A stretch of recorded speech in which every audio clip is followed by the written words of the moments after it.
This is the Comics Alternative, episode 205. Reviews of Angel Catbird, Volume 1, Everafter, Number 1, and Glitterbomb, Number 1.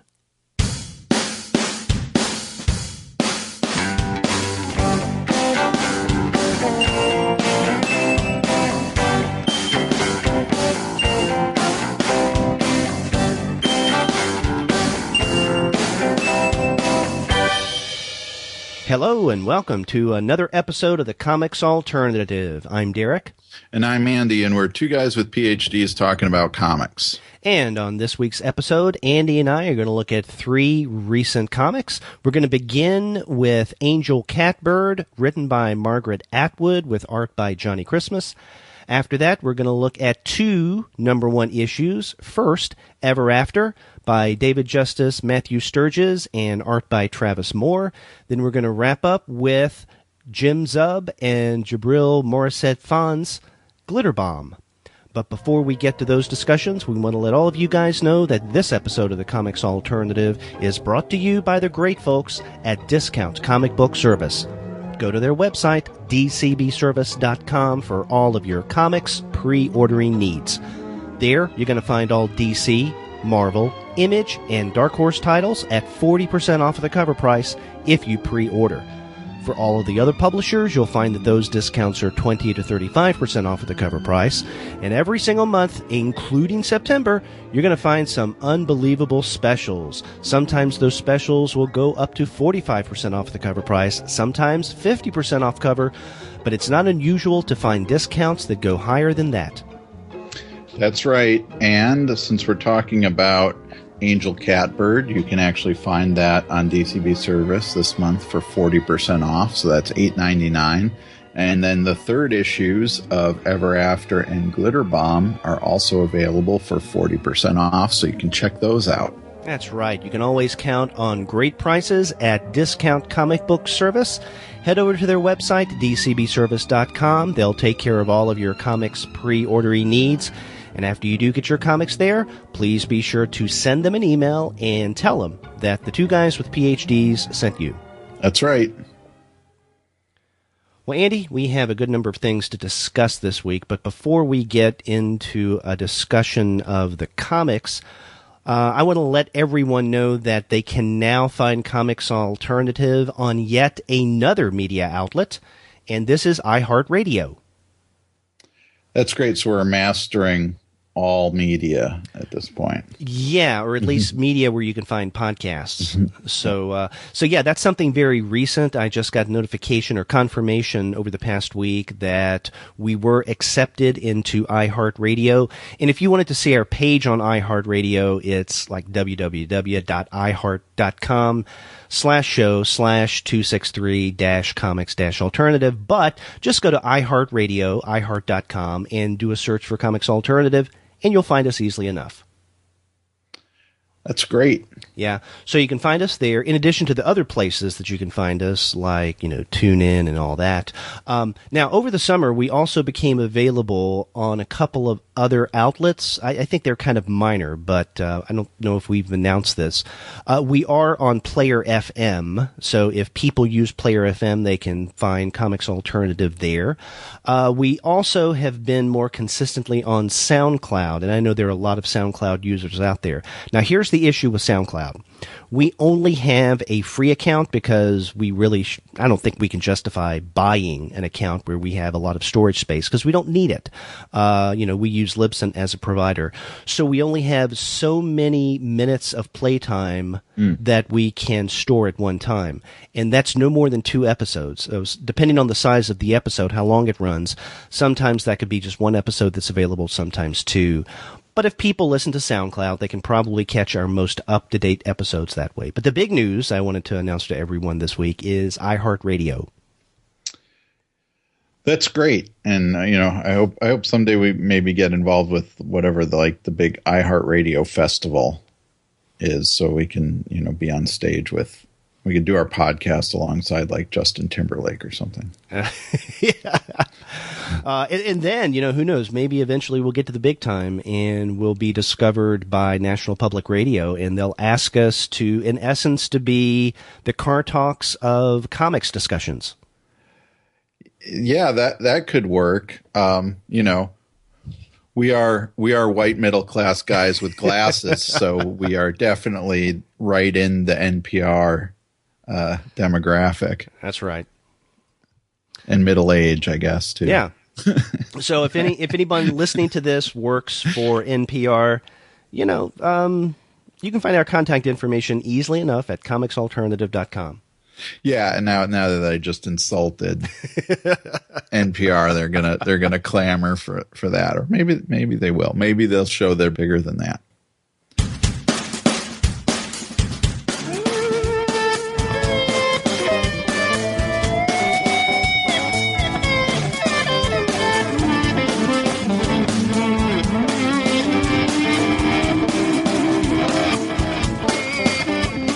So you want to get into a discussion of this week's titles? Yeah, let's do it. And we're going to begin with Angel Catbird, written by Margaret Atwood, with art by Johnnie Christmas. And this is notable for a number of reasons. But I think first and foremost, Margaret Atwood, the Canadian novelist, is the writer of this.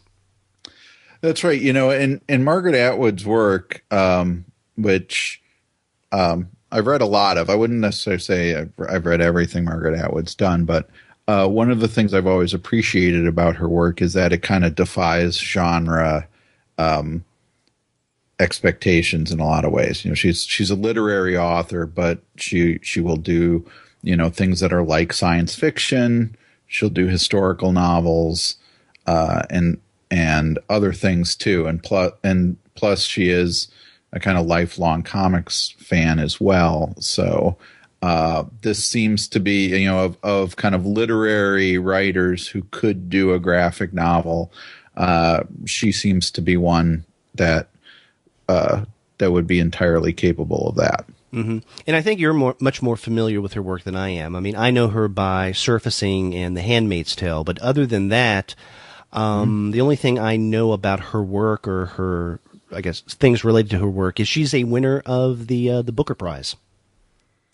Yeah, that's true too. And I don't know if there are other Booker Prize winners who have written comic books. I don't know of any, and even if there are, this is the only Booker Prize winner we have discussed on the podcast.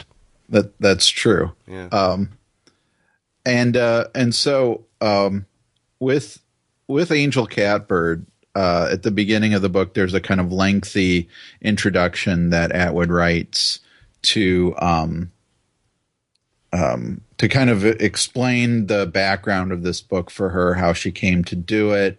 But also, one of the things that I think is probably important for readers going into this is the message she wants to convey with this story, which is that to kind of warn people who have cats as pets, and I'm one of these people, to keep their cats indoors. Mm-hmm. And and two of the big reasons for that she gives is that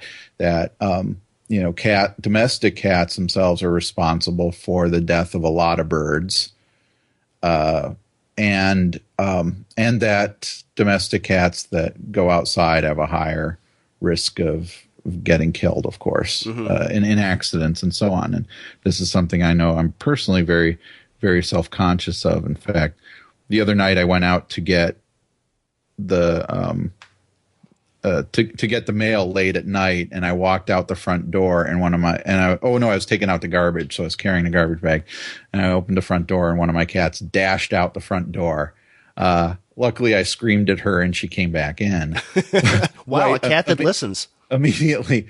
But the split second that she was out the door and on the front steps, a lot of things flashed in front of my eyes, and flashed in my brain, I guess. And one of them was Angel Catbird. It's like, oh no, now I know these statistics now about cats getting outside and having terrible things happen to them. But anyway, so I bring that up because that bring up the kind of message that Atwood wants to get across, because that was one of the things I wasn't anticipating when I read this book, that the narrative would be interrupted at points by facts and statistical information about cats and birds in Canada, the U.S., and the U.K.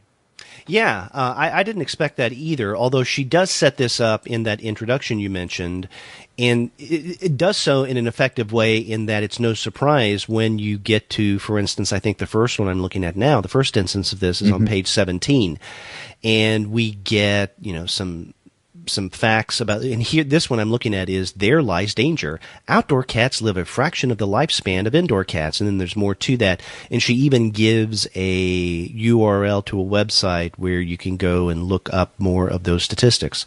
And I kind of like that. I mean, I have no problem with these kind of factoids popping up. It's almost like pop-up video on VH1 every now and again in the comic, and I think it works really well. And again, much of my feelings of this comes from her introduction, which, as you pointed out, is rather lengthy, but it goes a long way and effectively to set up why she's doing what she's doing. And it also gives some background as to her relationship with comics, because, over the past several years, we've seen a number of people in the entertainment industry that have nothing to do with comics, but who try their hand at comics to greater or lesser degrees of success. And so here, I mean, she's not the first, I guess, traditional novelist or literary novelist, however you want to define that, to do this. But I remember when I saw this solicited, I thought, okay, that's interesting. I wouldn't have thought that Margaret Atwood would do this. But in her introduction, when she gives a little background about her own history with comics growing up, all of this started to make more sense. Right. And I kind of lump this in with the trend that we're seeing more specifically with writers like, William Gibson doing Archangel, right, or Chuck Palahniuk doing Fight Club 2, which is also a Dark Horse book. And then I guess maybe Michael Chabon doing various things, including contributing to Casanova right now. Yeah. And Jonathan Lethem. And Jonathan Lethem is a kind of, I guess, leader in this because he did that a while ago, right? Right. Yeah. Did Omega and stuff. So yeah. So it's not unprecedented, but it also seems to be, even within the last year or so, something that is happening more and more. Now, what I was worried about when seeing this solicit was that maybe this would just be a situation in which she was she came up with an idea that somebody else then wrote. But she is listed as the sole author of this book, sole writer, though she does talk in her introduction about collaborating with Hope Nicholson in particular, who is listed in the editorial credits as project advisor. So I'm not sure exactly how much Hope Nicholson did as far as collaborating with Margaret Atwood, but she does give her a lot of credit in that introduction. Right. Now, this is the first in, I guess, what's going to be a series. I don't know how many there are going to be. Have they announced it? I don't know. Angel Catbirds? I was wondering that myself. I don't know. I know that I've seen number 2 listed on Amazon for sometime early next year. So there are going to be at least 2 of these. I mean, I wouldn't think that this is something that would be ongoing, or at least something that would last past 3 or 4 installments. This is coming out as a hardbound book. And we have, I think, a total of 72 pages of story. I mean, there are more pages to that in the book. But we have this lengthy introduction at the very beginning, and then at the end we have some pinup art by a variety of different artists, and then some sketch art from Christmas. So, I mean, it's a heftier volume than just 72 pages, but that's how much story we have. And I think that the amount of story we get in this first book is substantial. I mean, I think that it begins and ends in an appropriate place. I felt that I got a lot of story for this first issue, at least. Did you feel the same? Yeah. Yeah, I agree. And basically what we're getting here is the origin story right away of the Angel Catbird character, who is I'm guessing his job is kind of, I guess, a geneticist or something. Yeah. To that effect.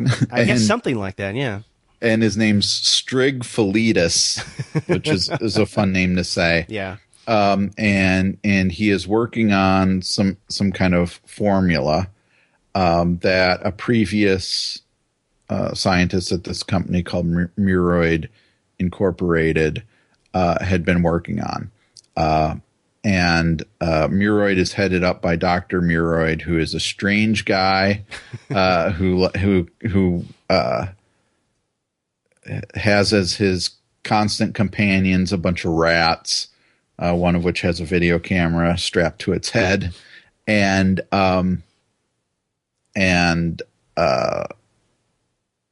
Strig on his first day of work meets Kate Leone, a coworker who he is immediately attracted to, and so we get the origin story basically, and it's a pretty.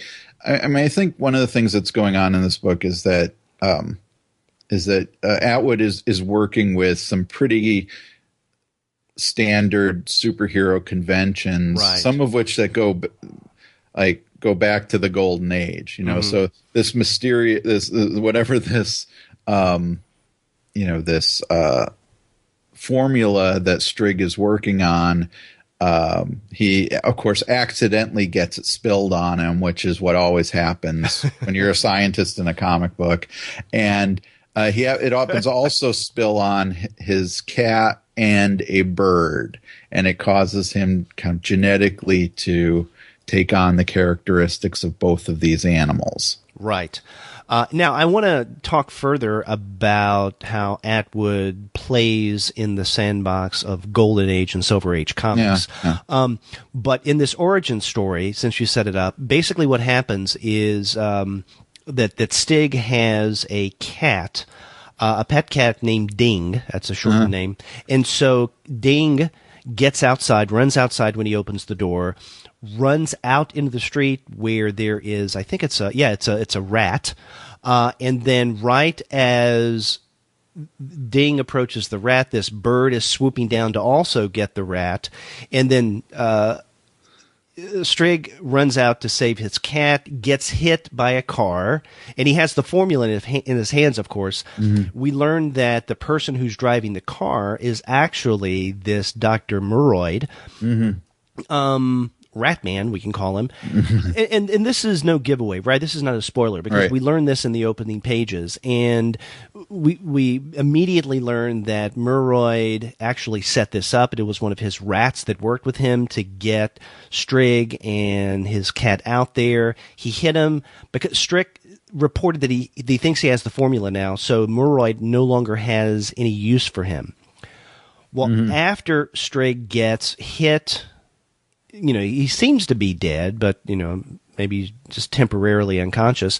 And the formula spills on him. Then he turns into this human cat bird thing that we know of as Angel Catbird. Right.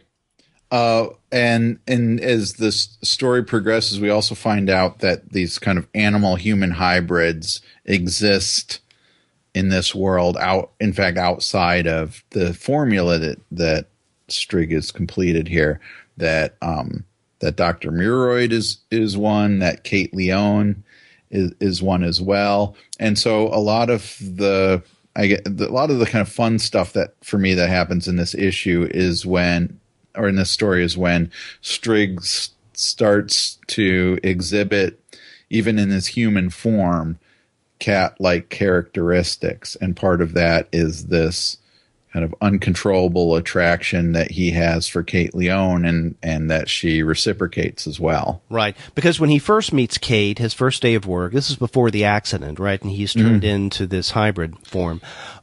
He's attracted to Kate, but it's not obvious. But then once he has this accident, he goes back to work, he starts to sense her in a completely different way to where Right. he's turned on by her, almost as if she were wearing the catnip, right? He wants to consume her, it seems.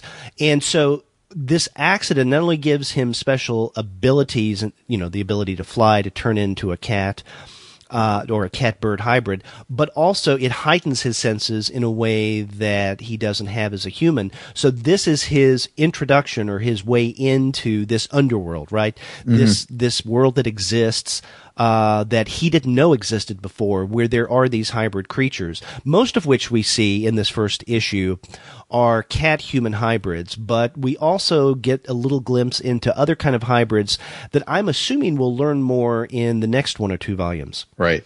Yeah, I'm guessing, for example, that Count Catula, who is a human cat bat hybrid, is going to have a bigger role. He already has a pretty significant role here as well. Right. And then, I was going to say, and in the back where the sketches are, there are a number of characters that we have not even been introduced to yet. Like one is an octopus hybrid. What the hell's up with that? But I guess we'll see them later. That character is in the background in the scene where Angel Catbird goes to the catastrophe. Oh yeah, that club that all these hybrids hang out at. And so and then there are certain rules about these hybrids. Like some tend towards humans more, and so their kind of natural or resting state will be as a human, whereas others tend towards the animal side, so their natural state would be, as in most cases that we see, cats. Right. Among other things. So there's a lot of different rules. But I think that one of the other things to mention to anybody coming into this book is that I think it's useful to read it in the spirit of a golden or silver age comic. In addition to having the kind of wacky science and mad scientist villain and so on that you would get in those things, it also tonally feels like an older comic. Yes. There's a kind of goofiness to the way the characters speak to each other. Atwood relies a lot on thought balloons, which we don't get in contemporary comics all that much anymore. And so again, there's a lot of that stuff, and for me, it was a lot of fun in that way to get this this kind of retro feel to this comic. Yeah, and I'm glad you mentioned the thought balloons, because you're right. That to me is a giveaway that we're not in Kansas anymore, or at least the Kansas that we've come to recognize as contemporary comics. And, I have to tell you, I wasn't prepared for this tone when I picked it up. Right. And I didn't even get that out of the introduction. I said earlier that one of the things that Atwood does in her intro is to set up what to expect, even with the little, information bits on some of the pages.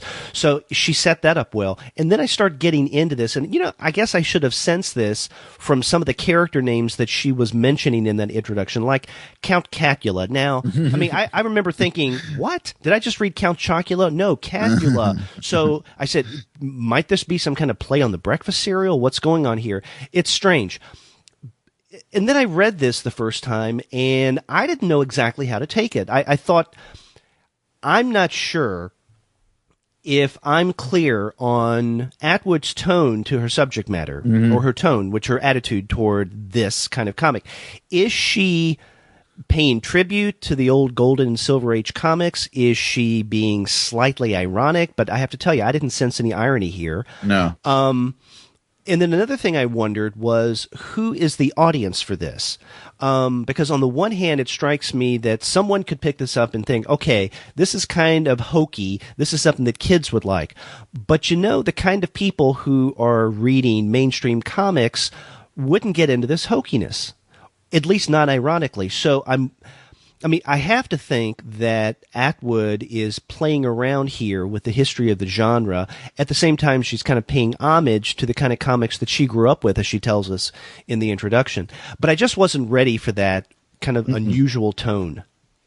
Yeah, I think that's one of the things that when I was reading this, I thought of immediately as something that we would need to discuss, because I think setting it up for anybody coming into it, it doesn't feel like a contemporary comic. But not in a bad way. Right. Yeah. So when I stand by the word hokey, but Right. I don't mean hokey in a negative way. I think that, if you go with the assumption that there are going to be things about this story that are just weird, kind of wacky, and definitely doesn't figure into the kind of superhero or even fantastical stories that we're used to from the mainstream, and not just DC and Marvel, then I think they're going to come away enjoying this much more. But I'd be curious to talk to someone who, let's say, is not listening to us talk about this right now, and then have them pick this up and get their take on it, especially superhero fans. Yeah, I agree. It's curious when you say like when you ask that question, who the target audience is, because I wonder if if Dark Horse will draw in Margaret Atwood fans, for example, who then aren't maybe used to contemporary comics in the first place, for which this may not seem all that odd. Or if they've got a kind of Venn diagram of, Margaret Atwood readers, or at least kind of literary, readers with a kind of literary mindset or interest, and comic readers, and that Venn diagram overlaps to the point where you get Angel Catbird's audience. I'm not quite sure, but yeah, I mean, I think that you hit it as far as wondering what someone coming to this comic book without having listened to us might think about it. Right. And, maybe putting that in the terms of intended reader is not the best way of doing that, because then that suggests that there was something on Atwood's part that we could detect in writing this. And there's no way for us to know that unless she actually came out and said something about that, for instance, in her intro. But maybe another way of looking at this is something along the lines of an inferred reader, or what some people call a mock reader. And it's kind of like an inferred author, right? So you read something, and from that text, you kind of infer, okay, who is this author? And, it may or may not be close or otherwise to the actual living author. Same thing with an inferred reader. And so I would guess that if we're talking about an inferred reader, someone who would appreciate this is kind of what we've been describing, someone with some kind of knowledge of older, classic superhero, primarily comics, and they're okay with Atwood engaging with these kind of antiquated ways of dealing with the genre that may come across as a little silly or hokey. Yeah, when I was thinking about this reader, I was thinking more of like from a marketing standpoint. Who does Dark Horse expect to be buying this? But I think your point is also well made there as well. And and this is, I said earlier, I didn't detect any irony here, so it's very different from some of the stuff that we have talked about in the past, where we've discussed sort of superhero-y kind of comics that take the genre and have fun with it, kind of pointing out the at times kind of absurd mechanisms behind the genre. And, something like that, I think, it's not the same kind of reader, let's say, that would really appreciate Watchmen, or at least in the same way, right? Because I think with Watchmen, there is more of a critical look at the genre historically, ironic, much more so than we have here. This is more reverential, Angel Catbird. Yeah, it's reverential, and it is... it clearly expresses an enjoyment of the conventions that it's playing around with. It's a fun book, and I think it needs to be taken on that level, but also containing this kind of serious message about about pets and so on. Yeah. In fact, that's where the seriousness of this story lies, in its message beyond the story itself. Is using the story as a way of inserting, let's say, public awareness messages in a way, but having a good time doing so. Yeah. Yeah. I think it's interesting that the very first panel we get is Strigg has a thought balloon in it, and it's Strigg saying something missing doesn't make sense. Maybe the thing that's missing is the kind of,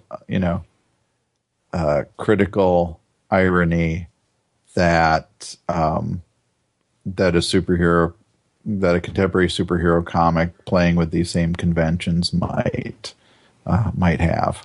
That's funny. I hadn't thought about that very first panel as a way of Atwood being self-referential to what's going on here, but I'd like to think that may be the case. Like a mission statement or whatever, I guess, for this book. But Golden Age superhero comics don't necessarily make a whole lot of sense. Yeah, exactly. I mean, the Jay Garrick Flash gets his powers from breathing in hard water fumes. What the hell's that? You don't need to know, right? It's just, okay, I accept it. He can run fast, right? So whatever this, this formula is that Strigg comes up with, we just accept that it works. Right. And that if you spill it on yourself and an animal, you're going to merge with that animal. Yes. And we should mention that the art goes a long way of underscoring all the stuff that we've been talking about, and I think Johnnie Christmas does a great job here. Now, Johnnie Christmas has done other comics that we've discussed on the podcast before. He was the illustrator of Sheltered. He also did Pisces. I didn't read that series, but I really liked Sheltered, and I got a sense of how he is so effective working along with whatever the hell Margaret Atwood's doing in terms of her attitude toward Golden Age comics in the character of Moroid. Because he just looks so over-the-top repulsive that you just have, almost every time you see him, you have fun. And when he actually does become rat-like, because he is a hybrid on his own, or of his own, then he looks even more repulsive. So it makes sense that someone with a name like Moroid, which is kind of a harsh-sounding name that is not too far from murder, looks like and is associated with rats. Yeah, absolutely. And, I after reading this, I find Johnnie Christmas an interesting choice, because I think you're right in isolating Dr. Moroid as one of the strengths of this work, but otherwise, Johnnie Christmas's art leans towards the realistic, but just kind of, I don't know, slightly to the, I don't know, iconic, but more realistic than otherwise, and as in his, I think fitting with, I think, a contemporary style that we see a lot. Maybe a little bit of Michael Lark I see in his work, or that kind of level of realism. And so Dr. Moroid does stand out a bit in comparison to the way, say, Strigg or Kate are drawn in their human forms. Yeah. Now, I want to say something. We were talking about possible readers, right, for this. I want to talk a little bit about what happens when we go to the club, the catastrophe, for the first time. And we have a little setup of this earlier when Strigg, after his accident, sees Kate, and both of them, not just Strigg, they are erotically, is the best way of putting it, drawn to one another. And then we get a little more of that eroticism at the club, the catastrophe. Maybe an intended audience, or if not an intended audience, an inferred reader would be furries. Because there's a lot of that going on in the club. And I don't know. I just thought that was curious. Yeah, well, it definitely, I mean, one of the things that I appreciate about the book is that it celebrates maybe not celebrates, but doesn't shy away from the kind of sexual element that comes about when two cat people get within, I guess, range of each other's pheromones. Right. Without going as far as, let's say, Omaha, right? Yeah, exactly. Exactly. Yeah. But it's there, and it's fun in that way too. Right. I mean, I think it doesn't shy away from it. Mm-hmm. And I don't want to read too much into this, but I think that we could look at some parts of this first issue or this first book, especially the scenes at the catastrophe, as kind of a celebration of hybrid identity. Right. Yeah. So, whether that hybrid identity has anything to do with gender identification or ethnicity or what have you, I mean, it's definitely there, and I think it's handled very well. Yes. Very lovingly. Mm-hmm. Yeah.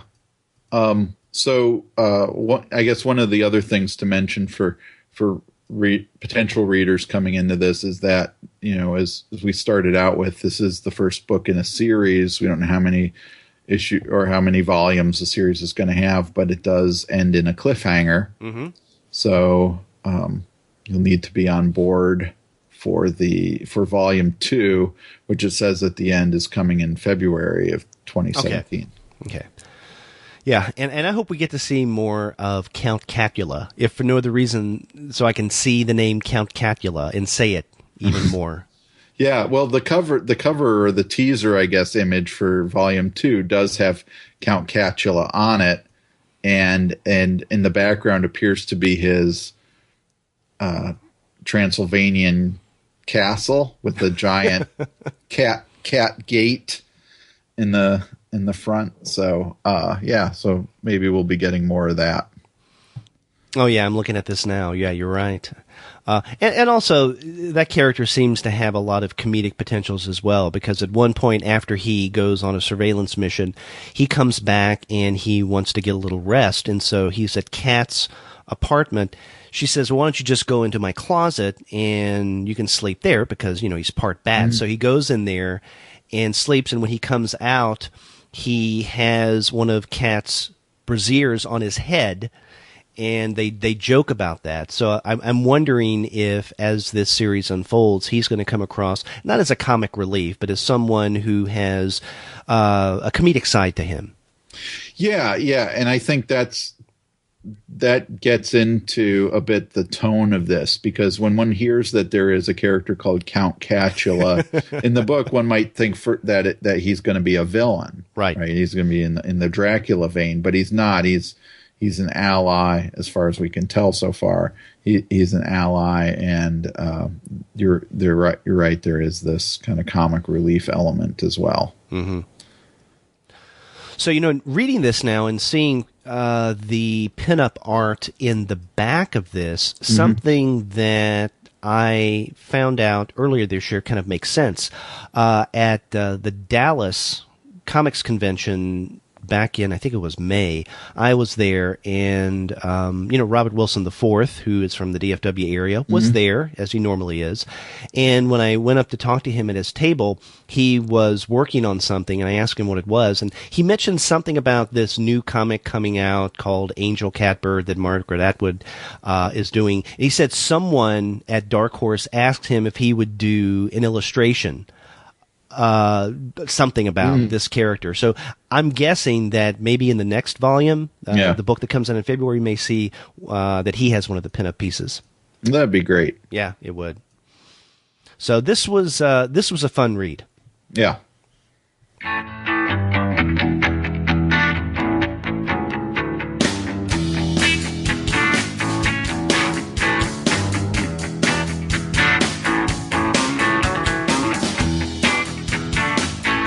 So you want to get to the next title that we're discussing this week? Yeah, and this is Everafter #1 mm-hmm. from Vertigo, by David Justus, Matt Sturges, Travis Moore does the art. Yeah, and this is a continuation, basically, of Fables. So we're introduced at the beginning of this issue to the world that we basically left off in with Fables, where most of the Fables had returned to the homeland. Their kind of existence had been exposed to the world, to the mundane world, but there's not a real kind of central organization to the Fables anymore, like there was in Fabletown. And so we're seeing just basically the remnants of some Fables who've remained in the mundane world in order to defend it against some of the magical things that are going on now in this world. Mm-hmm. Now, Sturges is definitely not new to the Fables world. He was the writer of Jack of Fables, and then Sturges and Justus both wrote Fables, Wolf Among Us. So it's interesting that they did what could be called something like a prequel to Fables, and then now they're doing what you could call a sequel to Fables in Everafter. We do get some characters in here. In fact, most of the characters we've seen before in Fables.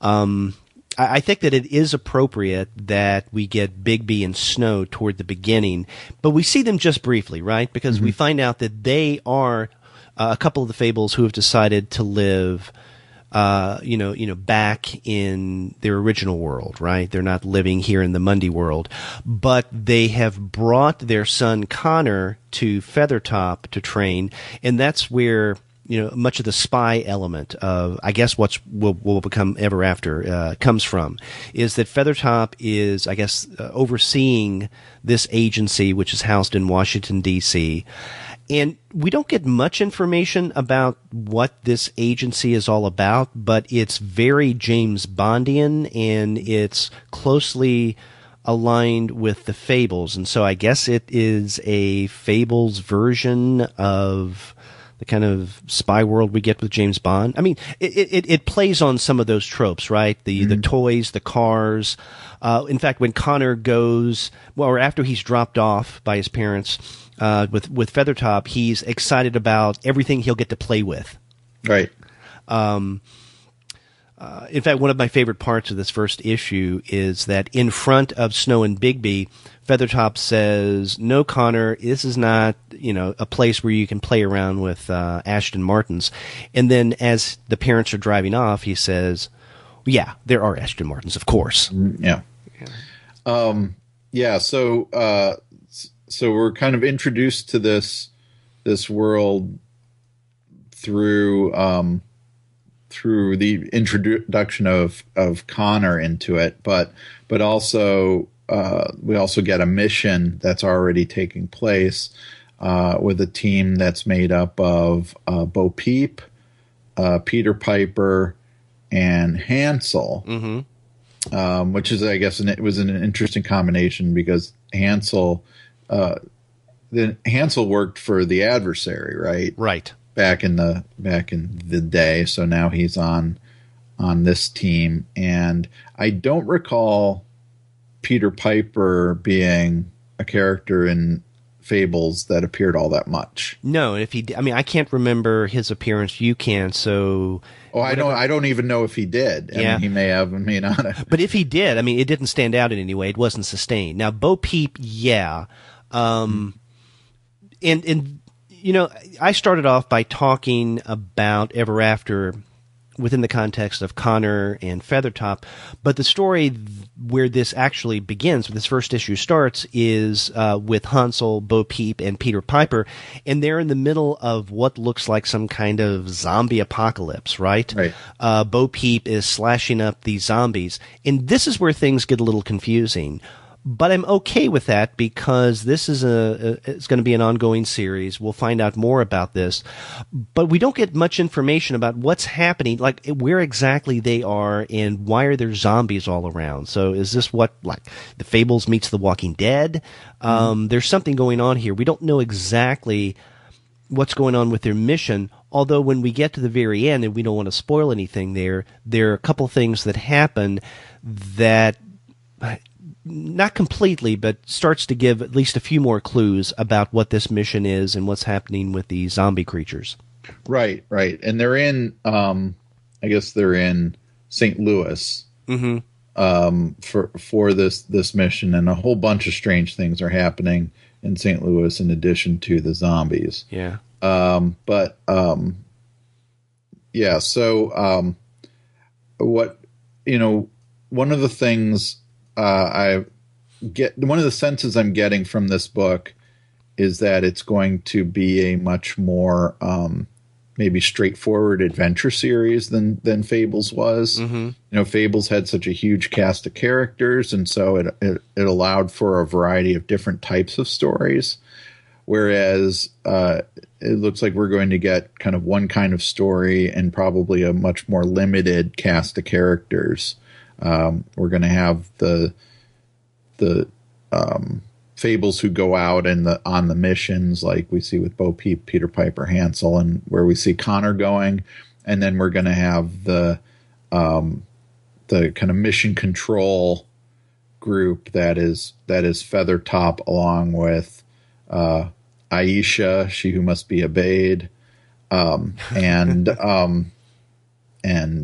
Thomas, who I'm not sure if which Fable Thomas is yet.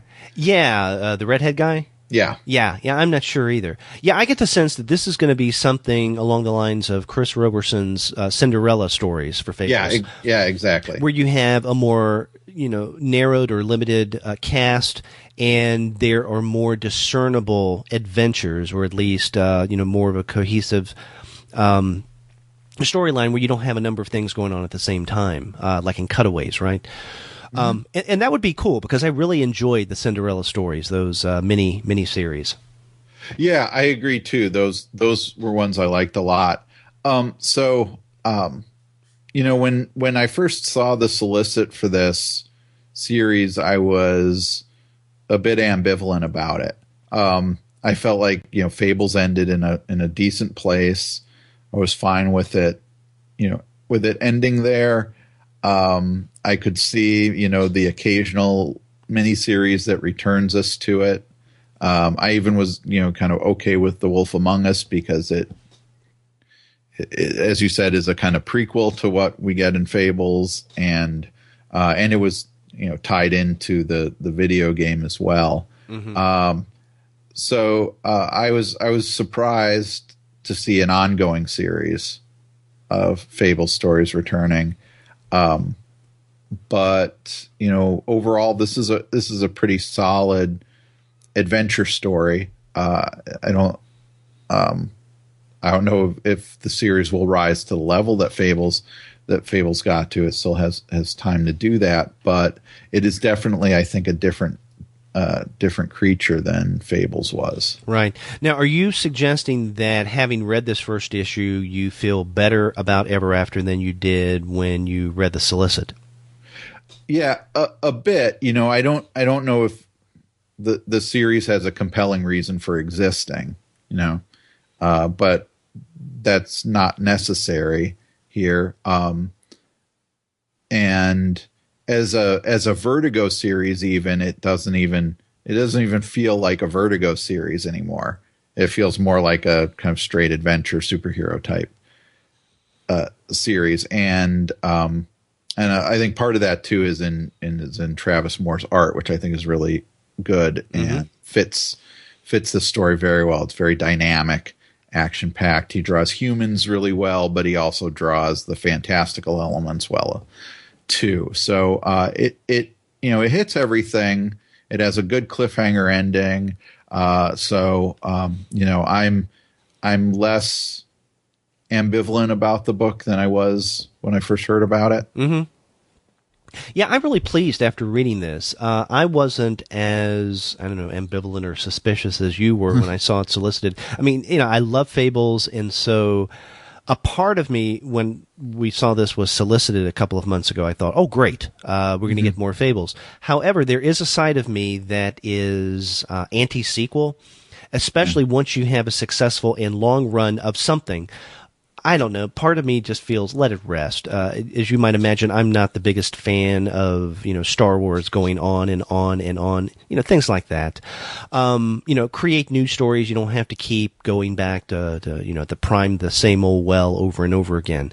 So there was a part of me that really worried about this. It's like, why can't we just let Fables rest in peace? I think one of the things that would have me a little more critical of this, or at least not expecting as much, is if Bill Willingham had been the writer of this. Because, him setting down the pen, having written Fables for so long, it's like, okay, he's finished with it, that's fine. Now, other people can play with his story, his premise, that's okay. So I'm glad he's not the one to bring this back.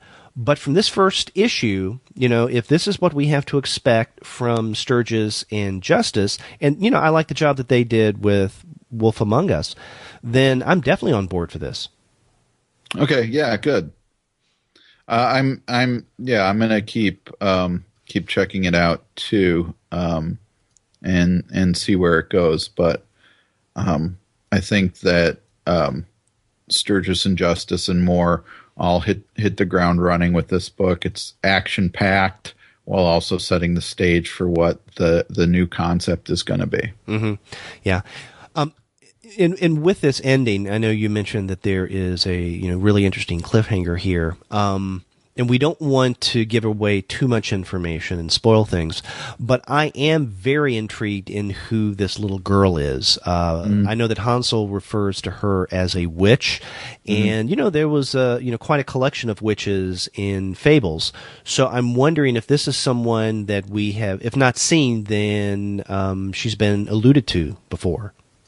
Yeah, I'm curious about that, because that would also go a long way to explain what's going on with the world. Is she a fable, or is she a part of this new phenomenon in which the kind of magic of the fable world is seeping into the Mundy world, and she is a manifestation of that? Right. And it's also good that Hansel has not lost his religious zealotry. In working with the Fables now. Right.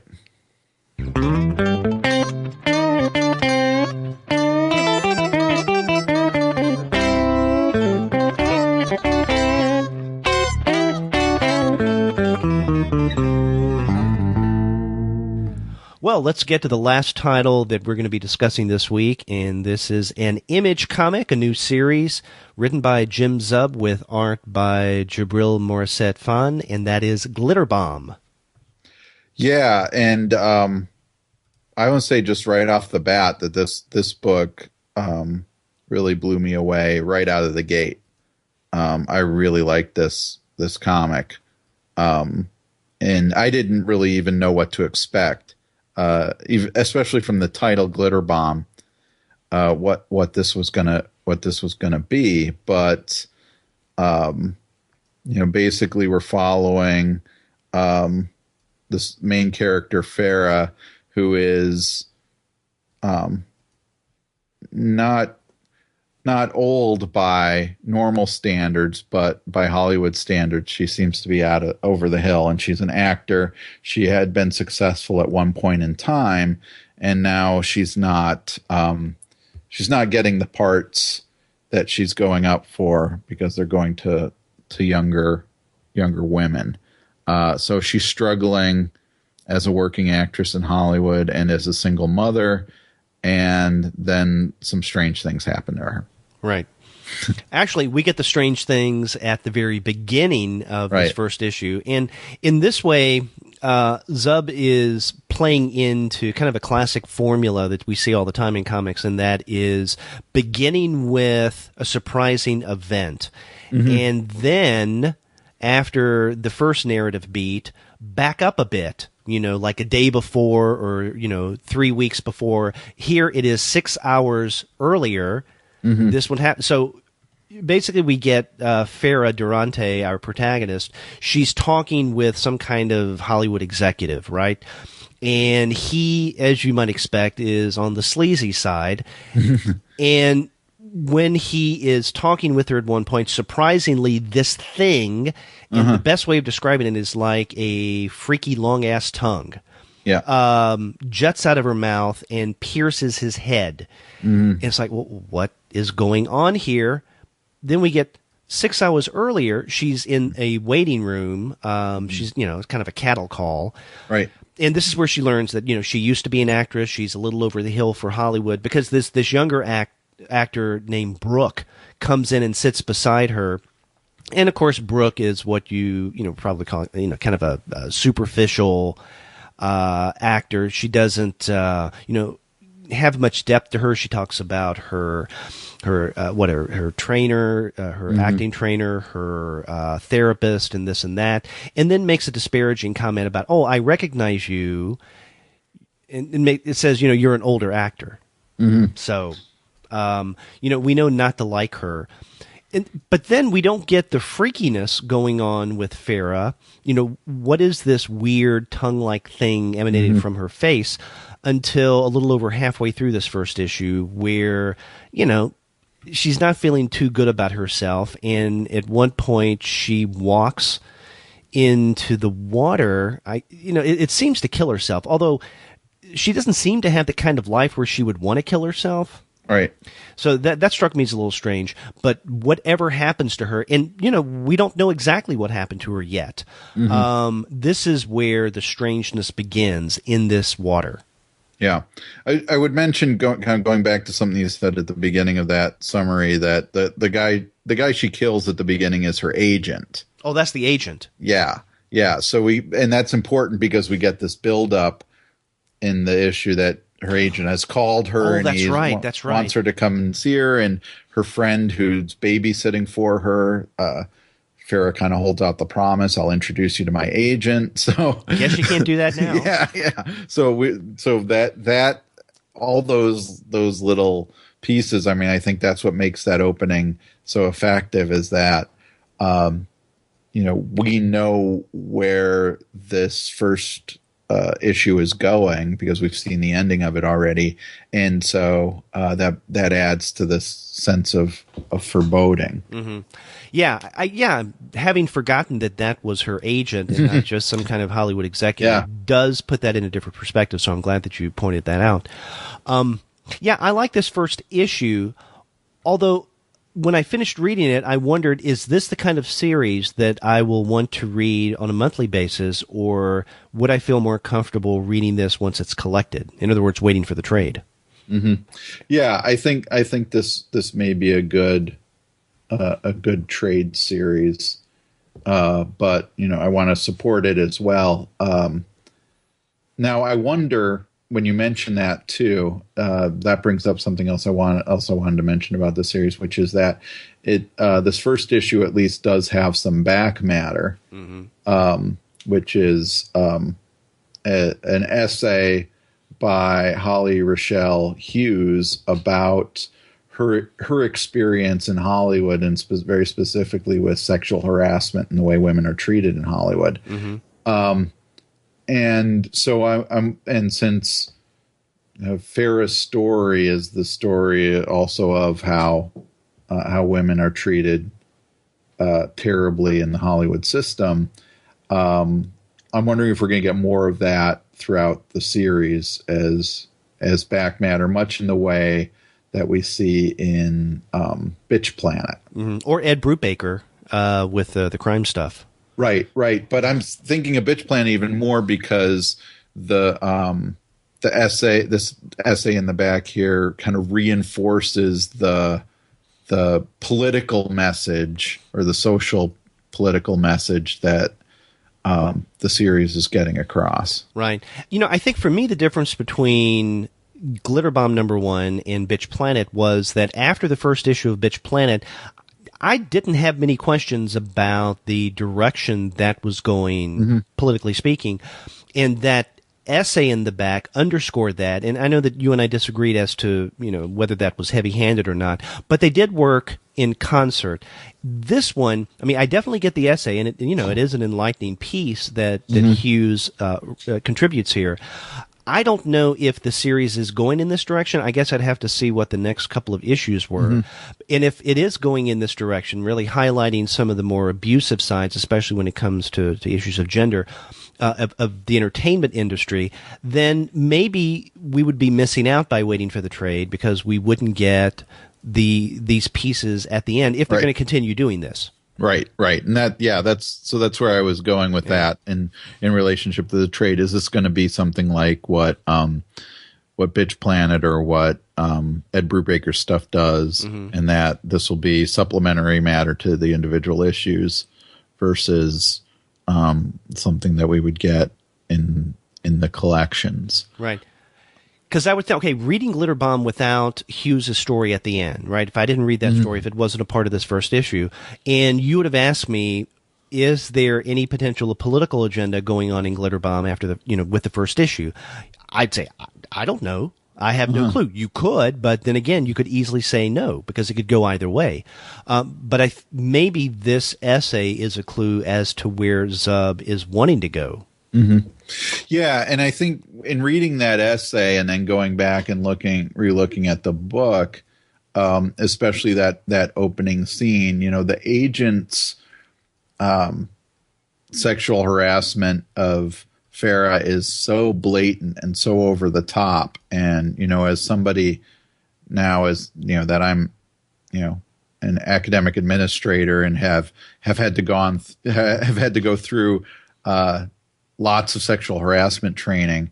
I just look at that and go, oh my God, this is way over the top. But then what that essay really highlights is that in the entertainment industry, this is normal because there aren't the kind of repercussions there that you could have, in the academy or in most other workplaces for that matter. Right. So these men like this agent can behave this way with relative impunity until they get a giant tentacle stuck through their head.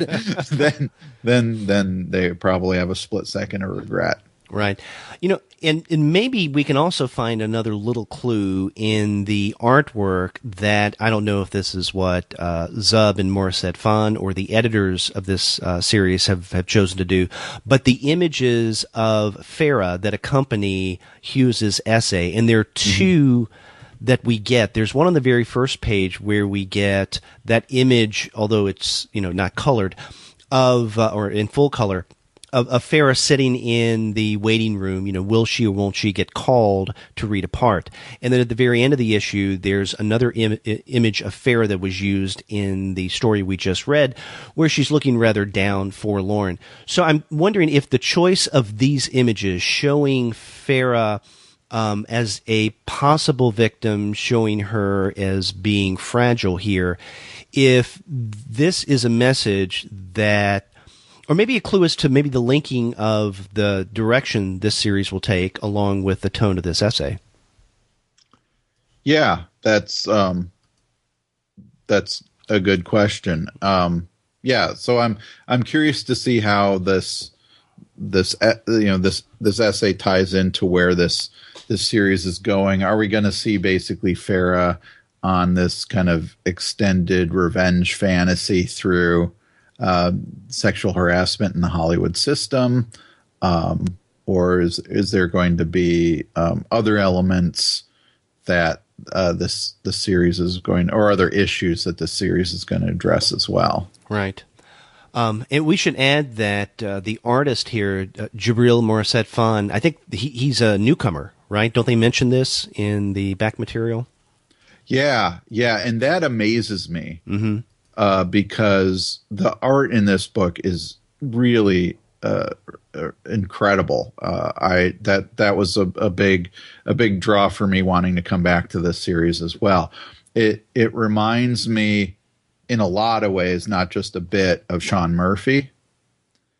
Yeah, I hadn't thought about that. You're right. But also in a good way. It's a little bit tighter, I think, than Sean Murphy's art. But there's some Sean Murphy elements, I think, especially when we get underwater and, you got the wake. Sean Murphy's art on the wake going along with that. But for a first-time artist, it's really well done. The storytelling skills are fabulous. The facial expressions are really great. And this is not an action-packed first issue. So it's basically having to show a lot of conversations, and he does it in a really dynamic way. Right. Now I'm looking back at the back matter before Hughes's essay and after the story proper. And Morissette Fan does mention that Glitterbomb is his first major comics project, so that there's that. But I'm also looking at what Zub wrote, and he mentions that I guess he suggests that Hughes will have essays in future issues, because he mentions her and says in future issues she'll be focusing on other aspects of production, along with the strange and disturbing situations that happen off camera. But then earlier he had mentioned something about this being a Hollywood horror comic. So it's going to be curious to see how the message of the story, maybe underscored by whatever Hughes is writing, is going to be linking up and melding with the horror aspect. Yeah.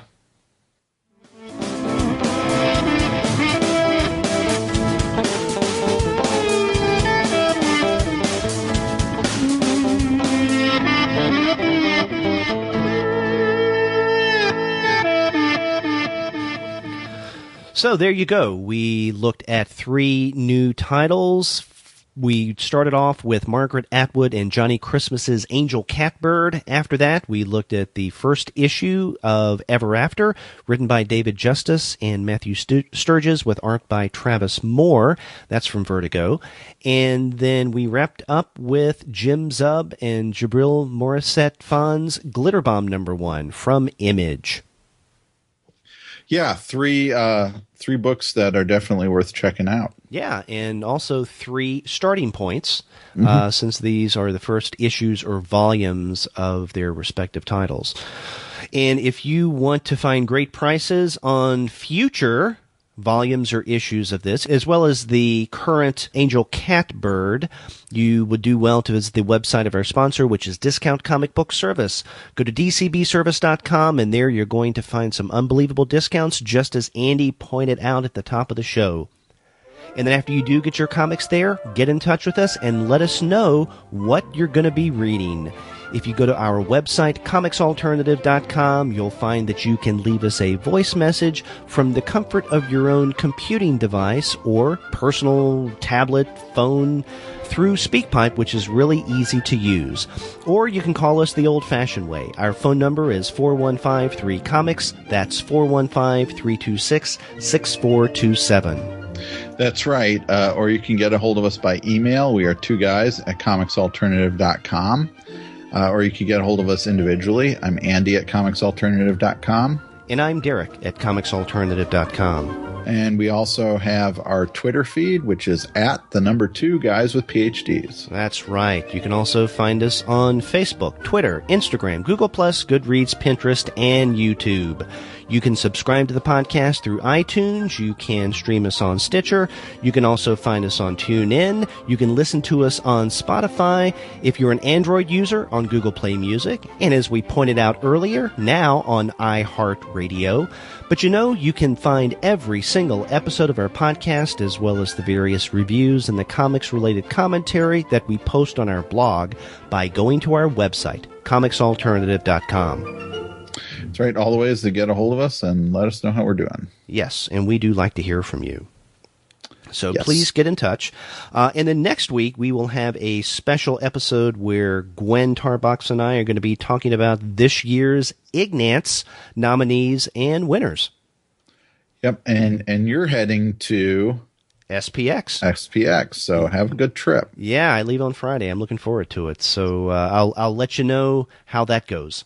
Yeah, do. Yeah. Until then, I'm Derek. And I'm Andy. See ya.